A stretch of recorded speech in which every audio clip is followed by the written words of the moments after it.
Hi everyone, this is Dave. Now you all know that I absolutely love my fitness and activity trackers.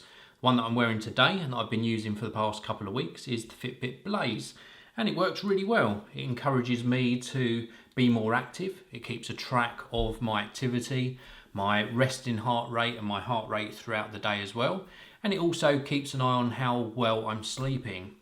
Well, today I've got something a little bit different to show you. This is the Kito Plus.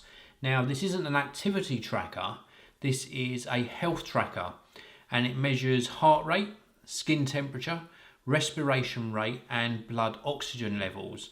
And it also has an ECG feature as well. Now, it works with the iPhone 6, 6 Plus, 6S and 6S Plus and Android smartphones. But inside the box, as far as I can tell, we've only got two cases. One for the 6S Plus, which I've got on my smartphone here, and one for the smaller 6S. And it's really neatly presented as well. Now, I have removed some bits from the packaging, but basically this is the smaller case, and then I've got the larger case already on my smartphone. And then we've also got a quick start guide and a quick start card behind one side, and then on this side here we've got a charging cable because it does need charging from time to time as well. Now I'm going to switch the camera around to give you a different view of this, but before I do so I want to just let you know I have tried this and it's very impressive indeed. So now let's take a closer look. Okay, this was the easiest way of showing you everything that you get inside the box, apart from that smaller case adapter that's for the iPhone 6S.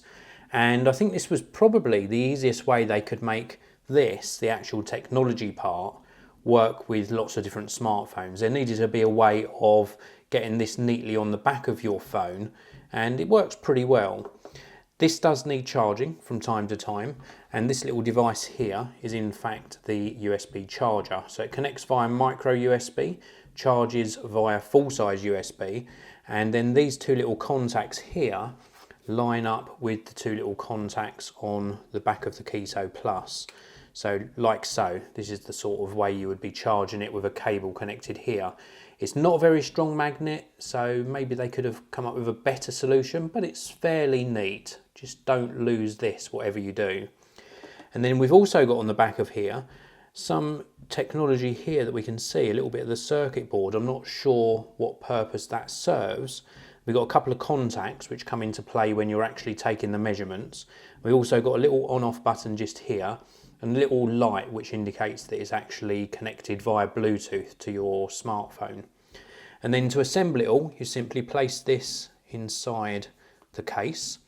Now, if you were putting this on an iPhone 6S, you would use the smaller case, of course. This is going on my 6S Plus. And then you simply put the smartphone into the case and everything should fit nicely, which it does.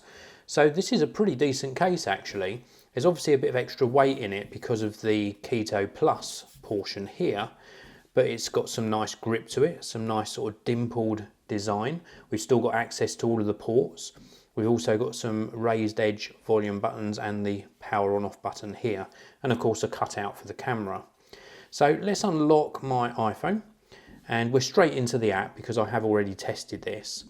And the idea is you hold it like this with your fingers actually touching on the two panels here. This is how it's going to get its reading.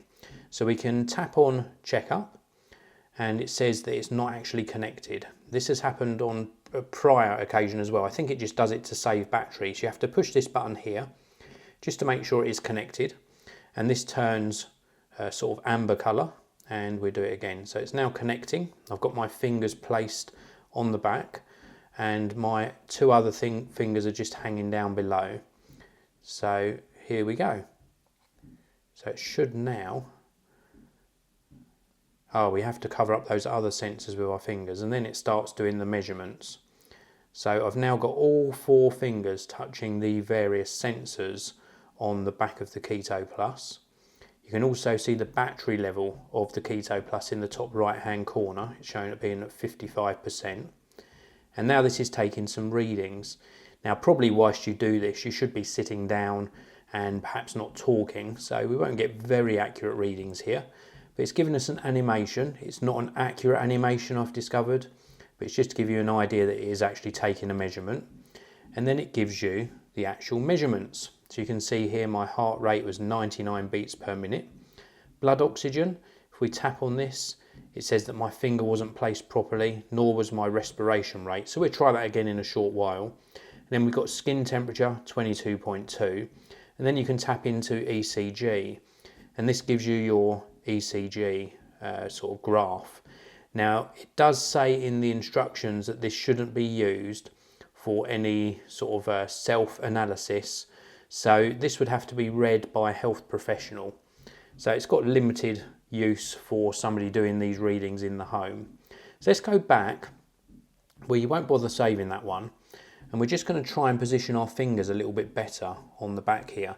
So what it's indicating is that you need to have these two fingers covering the sensors and these covering these sensors. So we'll try again. We do have to turn it on again, and we're going to just check we've got everything covered properly.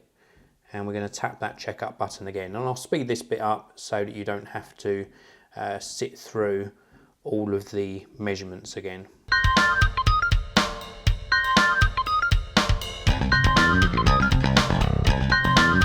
So there we go, it has taken the readings again.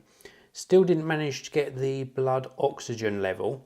It did get the respiration rate on this particular reading of 11, and it's going to give us some more details here as well. And again, it carried out the ECG. You can see the disclaimer on this screen. It actually says, please note that the reading should not be used for any specific clinical diagnosis, self-medication, medical checkup, substitution, or making critical medical decisions.